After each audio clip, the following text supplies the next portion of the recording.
ఇది the cost of infinite wants కథకు సంబంధించిన సంక్షిప్త సారాంశం. చూడండి, ఒక మనిషికి ఉండే అత్యాశ అంటే ఎంత ఉన్నా ఇంకా కావాలనే ఆరాటం ఒక అందమైన, ప్రశాంతమైన జీవితాన్ని ఎలా నాశనం చేస్తుందో ఈ కథ మనకు చాలా లోతుగా, ఎమోషనల్గా వివరిస్తుంది. మొదటది, అసలు అతని పరిస్థితి చూస్తే జీవితంలో అతనికి సరిపడా అన్నీ ఉన్నాయి. మంచి ఇల్లు, ప్రేమించే కుటుంబం, చేతినిండా డబ్బు. మరి మనం ప్రశాంతంగా, హాయిగా బతకడానికి నిజంగా ఇంతకంటే ఇంకేం కావాలండి? ఉన్నదానితో తృప్తి చెందడమే కదా అసలైన ఆనందం. రెండవది, సరిగ్గా ఇక్కడే అసలు సమస్య మొదలైంది.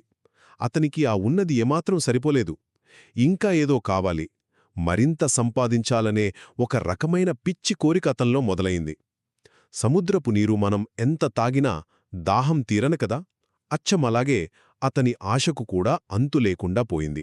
మరి ఈ తీరని దాహం అతన్ని ఎక్కడికి దారితీస్తుందంటారు? చివరికి ఆ అంతులేని కోరికే మెల్లగా అతని సర్వస్వాన్ని, ఆఖరికి అతనికున్న ఆ కాస్త ప్రశాంతతను కూడా పూర్తిగా లాగేసుకుంది. చేతిలో ఉన్నది కాపాడుకోలేక ఆ లేనిదానికోసం పాకులాడితే జీవితం ఎంత భయంకరంగా నాశనమవుతుందో ఈ కథ వింటే మనకే అర్థమవుతుంది. మరి కేవలం ఈ ఒక్క అత్యాశ ఒక చక్కటి జీవితాన్ని ఎలా బలి తీసుకుందో మీరు పూర్తిగా తెలుసుకోవాలనుకుంటున్నారా?